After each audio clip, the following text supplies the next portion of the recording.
할렐루야. 6월 13일 아까베 시간이 돌아왔습니다. 한 주간 동안 여러분 믿음으로 잘 사셨고 시대가 참 어렵지만은 말씀으로 하루하루 이겨나갔으면 좋겠습니다. 자, 오늘은 고린도서 8장 말씀 가지고 묵상을 하겠는데요. 설교 제목을 삶의 품격이라 이렇게 한번 잡아보았습니다. 사실 우리 믿음이라고 하는 것은 삶 속에서 드러나야 하는 것이죠. 따라서 오늘 고린도 교회에 있었던 이슈 그리고 문제점들이 무엇인가 한번 살펴보고 우리의 삶에 좀 적용해 보면 좋겠습니다. 이때 당시에 고린도 지방에 대다수 경제와 문화의 중심지였기 때문에 그만큼 주변에서 타락할 수 있는 기회도 많았고요. 뿐만 아니라 이방 신들이 득실거렸던 곳이었기 때문에 신전이라든지 또 이방에게 드려지는 제단이라든지 이런 것이 너무나 많이 있었던 도시였습니다. 이들에게 하나 문제가 되었던 것은 뭐냐면 내가 예수 그리스도를 영접한 이후에 이 이방 신에게 바쳤던 그 음식을 먹어야 되느냐 말아야 되느냐, 이 부분이 생활 윤리적으로 이슈가 되었던 것을 사도 바울이 그 부분을 풀어서 설명하는 것을 통해서 함께 은혜 나누고자 합니다. 먼저는 여러분들이가 조금 깊이 생각해야 될 부분은 사실 우리 그리스도인의 삶 속에 크고 작은 일들이 많이 일어나죠. 그런데 작은 갈등의 문제를 방치했다가 그것이 눈덩이처럼 불어서 교회의 큰 갈등의 요소가 되는 경우가 많이 있습니다. 그래서 작다고 하여서 여러분 무시하거나 방치하면 안 되죠. 이건 실화 말씀 하나 드리겠는데요. 미국의 한 어느 교회가 그 근처에 술집이 망했어요. 그래서 술집에서 쓰던 악기들을 교회로 싸게 들여오자. 아니다, 그거는 세상 사람들이 썼던 거기 때문에 안 된다. 옥신각신하다가 나중에는 궁극적으로 이것이 발단이 되어서 교회가 두 쪽으로 갈라졌다는 슬픈 소식들을 접하게 됩니다. 성도 여러분, 대다수 문제들을 보면은 말입니다. 우리가 큰 풍파와 환란은 어쩌면 대비를 잘 하는 경우가 있어요. 예를 들어서 먼 데서 태풍이 몰려온다 하면은 여러분들이 유리창에다가 테이프도 붙이기도 하고 또 논이나 밭은 데 가서 작물들을 묶기도 하고 하는데, 그런데 사소한 것들을 놓치는 경우가 많아요. 저는 여러분들이 좀 기도할 제목이 하나 있다 생각합니다. 우리 교회가 이제 50주년을 앞두고 많은 부흥을 꿈꾸고 또 교육관을 건축하려고 하는데, 사실 이 작은 여우와 같은 것들이 들어와서 우리들의 열매를 따먹기도 하고 밭을 헤쳐놓는 그런 작은 여우들을 조심하셔야 합니다. 그래서 우리의 교회에 직면한 사소한 문제가 무엇인가를 성도 여러분이 긴장하시고 또 영적으로 깨어 기도하셔서 50주년의 아름다운 주의 나라를 이뤄가기를 주의 이름으로 축원합니다. 자, 먼저 이 8장 1절 말씀을 한번 읽어드리면 좋겠습니다. 우상의 제물에 대하여는 우리가 다 지식이 있는 줄을 아나 지식은 교만하게 하며 사랑은 덕을 세우나니. 여기서 경계해야 될 것이 첫 번째, 우리가 다 지식이 있는 줄을 아는 것을 경계하시라는 겁니다. 교회는 내가 갖고 있는 지식으로 되는 것이 아니에요. 내가 갖고 있는 삶의 경험이나 또 내가 알고 있는 그런 것들이 다 안다고 하셔서 그것이 교만으로 가는 순간 망합니다. 예를 들어 성경에 관하여는, 혹은 내가 교회에 관하여는, 혹은 내가 세상 지식에 관하여는, 그래서 자기가 너무나 많은 아는 지식을 계속 강조하는 순간 화합도 되지 아니하고 또 서로 통합도 되지 않은 모습들을 많이 봅니다. 왜냐하면 자, 2절 말씀, 만일 누구든지 무엇을 아는 줄로 생각하면 아직도 마땅히 알 것을 알지 못하는 것이요. 자, 아는 줄로 생각하는 것이 빠지는 함정이 뭐라고요? 아직도 마땅히 알아야 할 것을 모르는 우에 빠진다는 겁니다. 여러분, 이거 어떻게 다 지식적으로 충만하겠어요? 여러분들이 한 분야의 전문가가 될지라도 다른 사람과 얘기해 보면 참 부족한 지식이 드러납니다. 그런데 하나님의 나라 그리고 성경에 대한 것도 너무나 우리가 지식적으로 자기가 충만하다고 생각하면 교만은 패망의 선봉입니다. 최근에 우리 한국 사회에 불어닥친, 또 전 세계에 불어닥친 이 세상의 문화와 혹은 그 세상의 이런 그 파도가 무엇이냐면은 엘빈 토플러가 예전에 권력의 이동이라는 책에서 이제 큰 주제로 세 가지를 이제 문화와 시대를 따라서 그 축이 이동한다고 하죠. 그래서 첫 번째는 물리적인 힘이 다스렸던 세대가 되었다고 하는 것입니다. 힘센 사람이 장수가 되고 힘센 사람이 세계를 지배했던 때가 있었어요.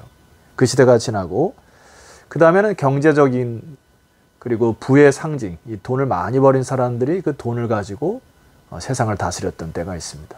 오늘날 우리 시대를 가르쳐서 정보와 지식의 시대라 해가지고 정보와 지식을 추구하기 위하여 그것을 힘을 얻기 위하여서 끊임없이 우리는 스마트폰이나 혹은 인터넷을 통하여서 많은 지식들을 쌓았고 그 지식이 다인 줄 알고 살아가고 있습니다. 그러나 성도 여러분, 뭐라고 성경은 얘기하죠?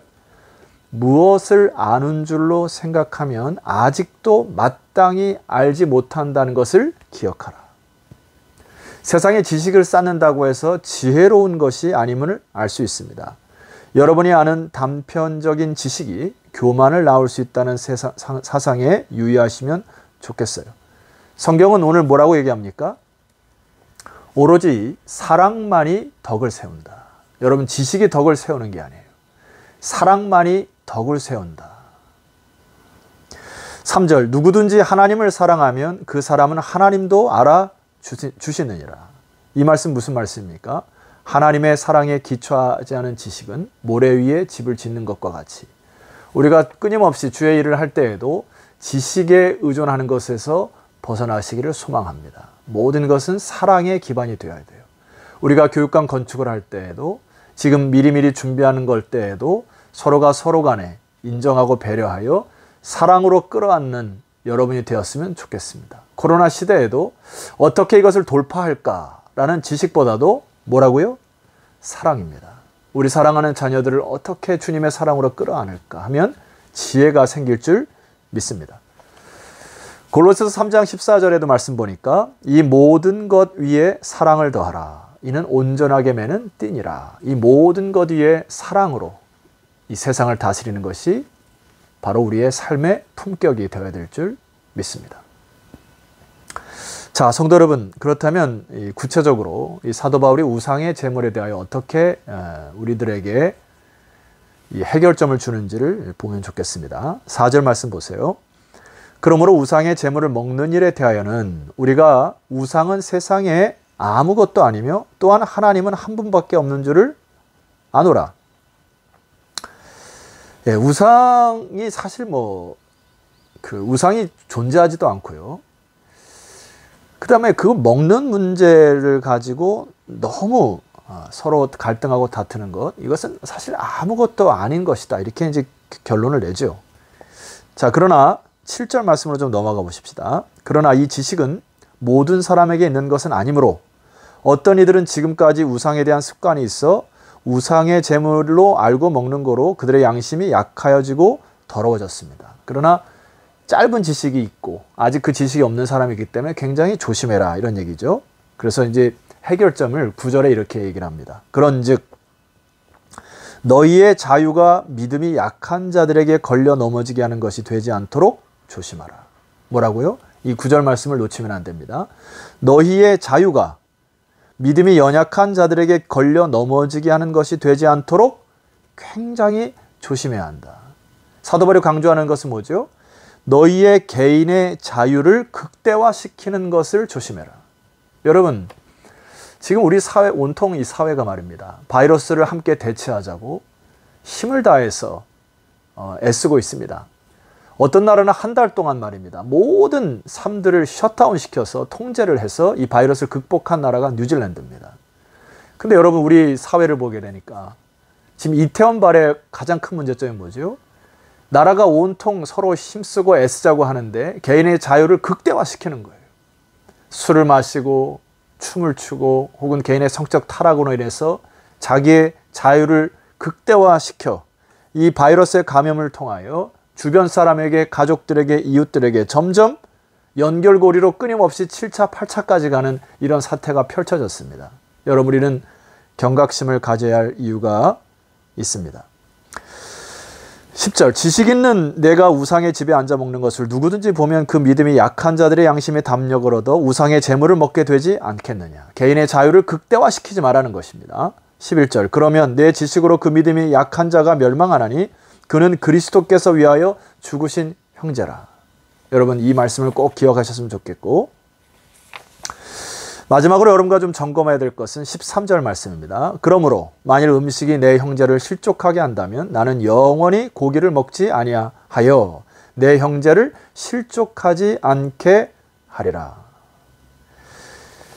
단순히 내가 개인의 자유를 극대화하여 어디를 가고 유흥주점을 가고 놀러 가고 뭐 이러한 것들을 극대화시켜서 그것이 감염을 일으킨다면 지금 이 시대는 우리는 절대 안 가리라 하고 그리스도인이 삶의 방어벽을 치고 절제하는 이 모습들이 여러분에게 회복되었으면 좋겠습니다.